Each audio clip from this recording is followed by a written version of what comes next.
Hi everyone, the following is going to be a video that is going to show you how to find all of the resources to keep our Fluency Pro. I have the best way to log into Think Central is through Clever. I have my Clever tab open, so I just go to Think Central.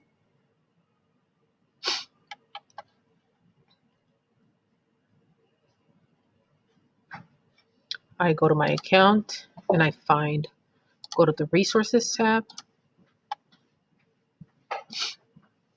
Reading. I will begin with Kinder. Kinder and Pre-K will use the same format, which is going to be, for the language, I'm going to choose English. Journeys Emerging Literacy booklet. Okay, so this is the booklet that Kinder is going to use. So there are the main form that you will need per student is found on page 33. Oh my God, is that it? You have your letter recognition and your letter naming and word recognition, uppercase, lowercase. This is where you record whether the student has the letter correct or incorrect. And now what the student copy, when they come to you so that you can assess them, is found on page 27. 27 is the uppercase, lowercase 28. And then 29 and 30 have the word of recognition, but that is not until the second semester. So this is Kinder.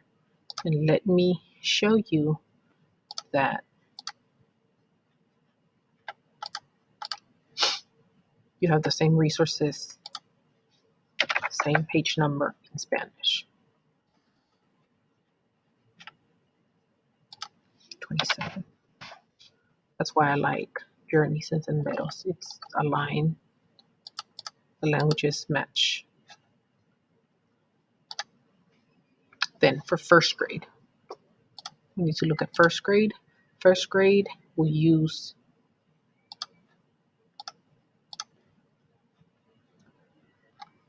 the Journeys Diagnostic Assessment. Will actually first to fifth.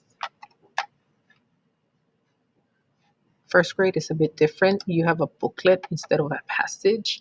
And the first booklet, ideally, that we want to start, because we want to start with the same booklet, is Sam and His Pets, I believe. It's Sam and His Pets, page 90. The booklet runs, this is the cover page, from 90 to 97. So this is what the student's reading. You hand out to the student and they read to you. But the sheet that is going to be in front of you where you record it is page 48. Okay, now you have a total of 85 words. You will not let the student read the whole passage. In order for us to gauge at the words per minute only, you want to set the timer. They read the title, including the title, and wherever they stop, those are the amount of letters they read, and this is where you record it under fluency. There is a comprehension component at the bottom.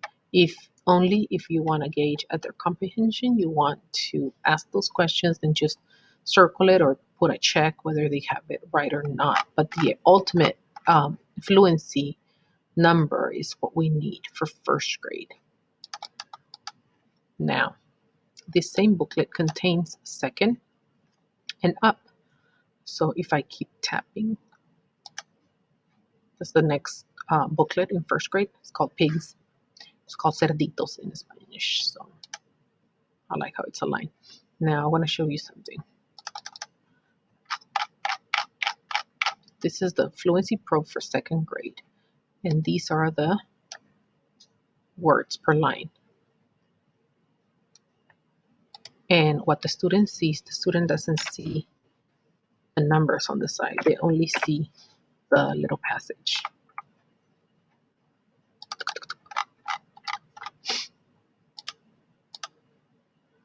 They only see the passage.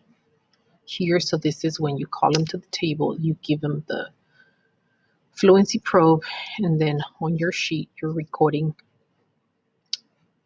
and you count the words. They're already counted for you, so that's good. Now, a sample. you're like, I have never done a fluency probe, I don't know how it looks like.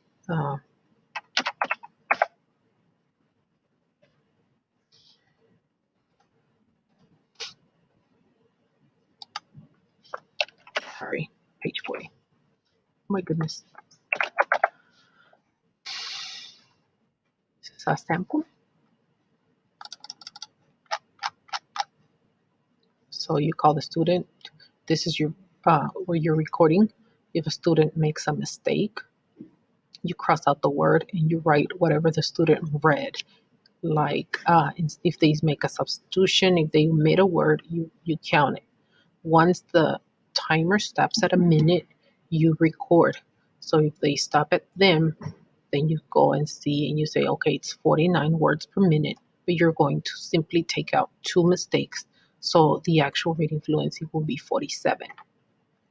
And this is the sample. And the sample is found on page 40. And you have another sample, but we're only doing fluency. You have more samples, so continuous. So on page 40, the sample. Um,